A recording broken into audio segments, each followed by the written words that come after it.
Hello friends, இன்றைக்கி நம்ம பார்க்க போகிறது ஜாப்பனீஸ் அனிமி சீரிஸான no game no life season 1 episode 9 தான் இன்றைக்குள்ள வீடியோவில் பார்க்க போகிறோம். இந்த எபிசோட் கொஞ்சம் சென்டிமெண்டலாக போகும் அண்ட் அது போக நிறைய புரியாத சின்ன சின்ன இம்பார்ட்டண்ட்டான விஷயங்கள் எல்லாத்தையுமே சொல்லியிருப்பாங்க. அண்ட் அது போக இதில் வந்து காம்ப்ளிகேட்டடான சில விஷயங்களும் இருக்குது. என்னால் முடிஞ்ச லெவலுக்கு நான் அதை எக்ஸ்பிளைன் பண்ண ட்ரை பண்ணுறேன். உங்களுக்கு புரிஞ்சுதா இல்லையா அப்படிங்கிறத மறக்காமல் கமெண்ட்டில் மென்ஷன் பண்ணுங்கள். சரி, கதைக்குள்ளே போக ஆரம்பிக்கலாம். இன்றைக்கி நம்ம பார்க்க போகிறது no game no life season 1 episode 9. நான் 3 வயசாக இருக்கும்போது ரொம்பவே ஜீனியஸாக இருக்கேன் அப்படின்னு சொல்லிட்டு என்னை ஒரு ஜீனியஸ் இன்ஸ்டிடியூஷனில் சேர்த்து விட்டாங்க. அண்ட் நான் ரொம்பவே சீக்கிரமாக நடக்கவும் பேசவும் கற்றுக்கிட்டேன். அதுக்கப்புறமா நிறைய இன்டெலிஜென்ட் கேம்ஸ் எல்லாம் எனக்கு இன்ட்ரடியூஸ் பண்ணி வச்சாங்க. பட் ஆனால் அந்த கேம் எல்லாமே போர் அடிக்க தான் செஞ்சுது. ஏன்னா நான் ஜெயிச்சுக்கிட்டே தான் இருந்தேன். அப்போ தான் ஒரு நாள் எங்கள் அம்மா அப்படின்னு சொல்லிட்டு ஒரு பொம்பளை வந்தா. அவள் வந்துட்டு ஒரு சின்ன பையனை என்கிட்ட இன்ட்ரடியூஸ் பண்ணி வச்சா. அந்த பையன் பார்க்குறதுக்கும் கிட்டத்தட்ட என்னைய மாதிரியே தான் இருந்தான். அப்போ அவன் என் லைஃப்பில் வந்ததுக்கப்புறம் தான் எனக்கு லைஃப் ரொம்பவே கலர்ஃபுல்லாக மாறிச்சு அப்படின்னு சொல்லி நம்ம ஹீரோ யோசிச்சுட்ருக்கா.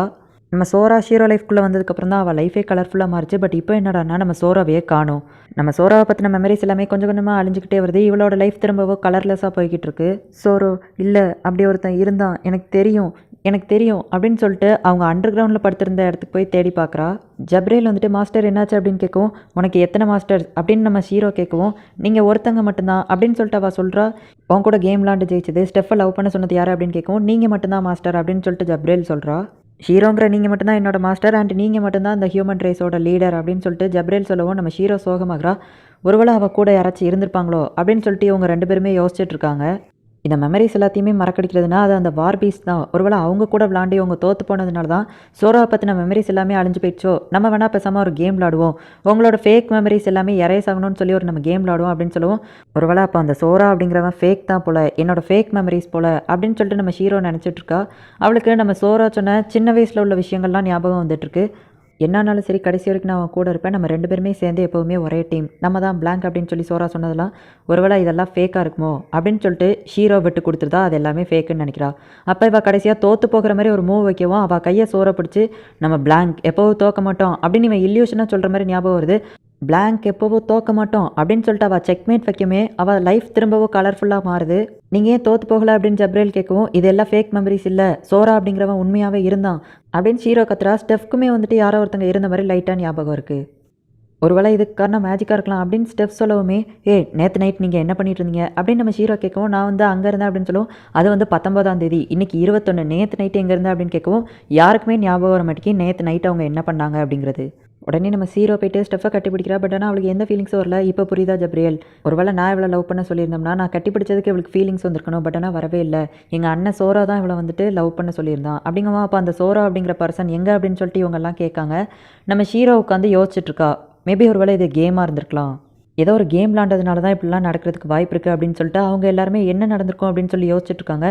சோரா இப்படி தனியாக என்னை விட்டு போக மாட்டான், அவன் ஏதாச்சும் ஒரு க்ளூ எனக்கு கொடுத்துட்டு போயிருப்பான் அப்படிங்கவும், அவன் கடைசியாக நான் உன்னை நம்புகிறேன், அவன் கூடவே தான் இருப்பேன் அப்படின்னு சொன்னதெல்லாம் அவளுக்கு ஞாபகம் வருது. ஹீரோ என்னை காப்பாற்று அப்படின்னு சொல்லிட்டு சோராவோட சவுண்ட் கேட்ட உடனே அவள், சோரா நீ எங்கே இருக்க அப்படின்னு சொல்லிட்டு கத்திக்கிட்டே தேடி போய்கிட்டு இருக்கா. சோரா என்னை நம்பி கொடுத்துட்டு போயிருக்கான், நான் தான் இதை எப்படியாச்சும் கண்டுபிடிக்கணும் அப்படின்னு சொல்லிட்டு அவள் மூளையை போட்டு கசக்கி பிழிஞ்சு அவன் சொன்ன ஏதாச்சும் ஒரு வார்த்தை, ஏதாச்சும் ஒரு க்ளூ இருக்கும் அப்படின்னு சொல்லிட்டு அதில் தேடி போய்கிட்டே இருக்கா. அப்போ நம்ம சோரா வந்துட்டு அந்த ஈஸ்டர்ன் ஃபெடரேஷன், அதாவது அந்த வார்பீஸ் கூட ஃபைட் பண்ணுறதுக்கு முன்னாடி நமக்கு வந்து ஒரு பீஸ் தேவை அப்படின்னு சொல்லியிருப்பான். ஆக்சுவலி இவங்களுக்கு அப்போ நமக்கு என்ன தேவை அப்படின்னு யோசிச்சுட்டு இருக்கும்போது ஒரு எல்ஃப் தேவை அப்படிங்கிறத அவள் புரிஞ்சுக்கிட்டா. அப்போ குரமே கூட நம்ம ஏதோ ஒரு கேம் விளாண்டுருக்கோம் அப்படிங்கிறத அவள் புரிஞ்சுக்கிட்டு மயங்கி விழுந்துருதா. இப்போ தான் நமக்கு என்ன நடந்துச்சு அப்படிங்கிறத டீட்டெயிலாக காட்டுறாங்க. நம்ம சோராவும் குரமேவும் ஒரு கேம் விளாண்டுருக்காங்க. குரமையும் ஒரு ஹியூமன் அப்படிங்கிறதுனால இவ்வளவுமே வந்துட்டு அந்த ஹியூமன் ரேஸ் கூட தான் சேருவா. ஹியூமன் ரேஸ் பீஸை நம்ம சோரா பெட்டாக வச்சதுனால குரமையோட உயிரோ ஆபத்தில் தான் இருக்குது. நம்ம சோரா வந்து குரமே கிட்ட அந்த எல்ஃபோட ஹெல்ப் வேணும் அப்படின்னு சொல்லி கேட்குறான். அதெல்லாம் என்னால் பண்ண முடியாது, நான் உன்னை நம்ப மாட்டேன் அப்படின்னு சொல்லவும், உண்மையிலேயே என் சைடு வேறு எந்த ரேசஸும்லாம் இல்லை, நான் மட்டும்தான் தனியாக இருந்து விளாடுறேன், உனக்கு என் மேலே நம்பிக்கை இல்லைன்னா நம்ம ஒரு கேம் விளாடுவோம், தோக்குறவங்க இந்த உலகத்தை விட்டே மொத்தமாக மறைஞ்சிருவாங்க அண்ட் அவங்க கூட இருக்கிறவங்களும் அவங்கள பற்றி மறந்துடுவாங்க, அண்ட் இதில் ஜெயிக்கிறவங்களுக்கு தோக்குறவங்களோட மெமரி ஆட்டோமேட்டிக்காக போயிடும் அப்படின்னு சொல்லிட்டு நம்ம சோரா சொல்கிறான். இது கிறுக்குத்தனமாக இருக்குது அப்படிங்கும். ஹியூமன் ரேஸ் பீஸே நான் பெட்டாக வச்சு விளாடுதான், அதை விடவா இது கிறுக்குத்தனம் அப்படின்னு நம்ம சோரா கேட்குறான். இது எல்லாமே இப்போ நம்ம ஹீரோக்கு ஞாபகம் வந்துடுது.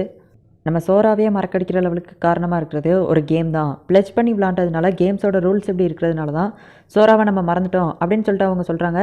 பட் ஆனால் அப்படி ஒரு வேளை மறந்துட்டோம் அப்படின்னா அவன் தோற்று போயிட்டான்னு தானே அர்த்தம். இதுக்கப்புறம் நம்மளால் என்ன பண்ண முடியும், அவனை பற்றி வருத்தப்பட்டு பிரயோஜனம் இல்லை அப்படிங்கும். வெயிட் பண்ணு, இந்த இடத்துல ஏதாச்சும் ஒரு மேஜிக் இருக்கான்னு தேடிப்பாரு அப்படின்னு சொல்லவும் ஜப்ரேல் வந்துட்டு அந்த இடத்த சுற்றி தேடி பார்க்குறா. அந்த இடத்துல பார்த்தா மேஜிக் இருக்கிறது தெரிய வருது.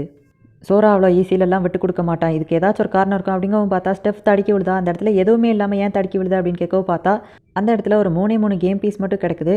இது வந்துட்டு எல்ஃப் லாங்குவேஜில் எழுதியிருக்கு அப்படின்னு சொல்லி நம்ம ஜப்ரேல் சொல்கிறா. இப்போ தான் இன்னொரு விஷயத்த நமக்கு காட்டுறாங்க. நம்ம சோரா வந்துட்டு இதில் இன்னொரு ரூல்ஸும் இருக்குது, ஒருவேளை நம்மளால் கண்டினியூ பண்ண முடியல அப்படின்னா நம்ம கூட இருக்கிற பார்ட்னர்ஸ் வந்துட்டு இந்த கேமை கண்டினியூ பண்ணுவாங்க அப்படின்னு சொல்லிட்டு அவன் சொல்கிறான்.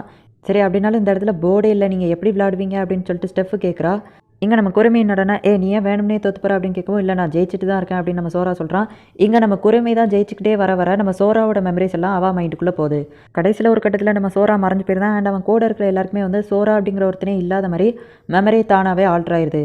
அவ்வளோதான், நான் வின் பண்ணிட்டேன்னு நினைக்கிறேன் அப்படின்னு சொல்லிட்டு குறுமை சொல்லவோ, அப்புறம் ஏன் இந்த கேம் போர்டு இன்னும் இங்கே இருக்குது, ஏன் இதில் ஒரு 3 பீஸ் இருக்குது அப்படின்னு சொல்லி அவள் யோசிச்சுட்ருக்கா. நம்ம ஷீரோ இப்போ எந்தெந்த இடத்துல என்னென்ன காயின்ஸ் இருக்குது அப்படிங்கிறத யோசிச்சுட்ருக்கா. சோரா நான் உன்னை நம்புகிறேன் அப்படின்னு சொல்லிட்டு அவள் ஒரு இடத்துல ஒரு காயினை வைக்கிறா. காயின்ஸ் எல்லாம் இவங்க சைடுக்கு திரும்புது. இப்போ எல்லா காயின்ஸுமே வந்து இவங்க ஜெயிக்கிற மாதிரி மாறுது. சோரா நீ என்கிட்ட வந்துரு அப்படின்னு சொல்லிட்டு அவள் கடைசி காயினை வைக்கிறா. அப்படி வைக்கவுமே இவள் வந்து ஜெயிச்சதுனால அந்த இடமே வந்துட்டு மொத்தமாக இடிஞ்சு விழுது. அந்த ரியாலிட்டியே டோட்டலாக சேஞ்ச் ஆகுது. அண்ட் நம்ம சோரா வந்துட்டு இப்போ திரும்ப வந்துடுதான். சரி ஓகே, நீ என் கோவமாக இருந்தால் அடிச்சுக்கோ அப்படின்னு அவன் சொல்லவும் இவள் கட்டி பிடிச்சிட்டு போய் அழுதுட்டுருக்கா. ஐயோ நான் என் மாஸ்டரையே மறந்து போயிட்டேனா அப்படின்னு ஜப்ரேல் வருத்தப்பட்டு இருக்கா. அங்கே பார்த்தா குறைமே மயங்கி விழுந்துட்டா. எப்படியாச்சும் இவளை காப்பாற்றுங்க ப்ளீஸ் காப்பாற்றுங்க அப்படின்னு அந்த எல்ஃப் நீங்கள் என்ன சொன்னாலும் செய்கிறேன் அப்படின்னு கெஞ்சிரா. இப்போ நம்ம சோரா வந்துட்டு என்னோட டிமாண்ட் நம்பர் 1, நாங்கள் எக்ஸ்சேஞ்ச் பண்ணிக்கிட்ட மெமரிஸ் எங்களுக்குள்ளே இருக்கணும் அண்ட் ஒரிஜினல் அவங்ககிட்டே போயிட்டோம் அப்படின்னு சொன்ன உடனே இவளுக்கு திரும்ப மூச்சு வந்துடுது. அண்ட் என்னோட 2வது டிமாண்ட் இந்த எல்ஃப் இவளோட மெமரியை நான் ஆல்ட்ரு பண்ணணும் அப்படின்னு சொல்லிட்டு அவன் கேட்கவுமே இந்த எல்ஃப் பதறா. வருத்தப்படாத, ஒன்றும் பிரச்சனை ஆகாது அப்படின்னு சொல்லிட்டு இப்போ குறைமையை வந்து இவன் மேலே நம்பிக்கையோடு சொல்கிறா. இப்போ இவங்க 2 பேருமே மெமரிஸை எக்ஸ்சேஞ்ச் பண்ணிக்கிட்டதுனால நம்ம சோராவை பற்றி குரோமிக்கு நல்லாவே தெரிஞ்சிருது, இவன் ரொம்பவே நல்லவன் அப்படிங்கிறது.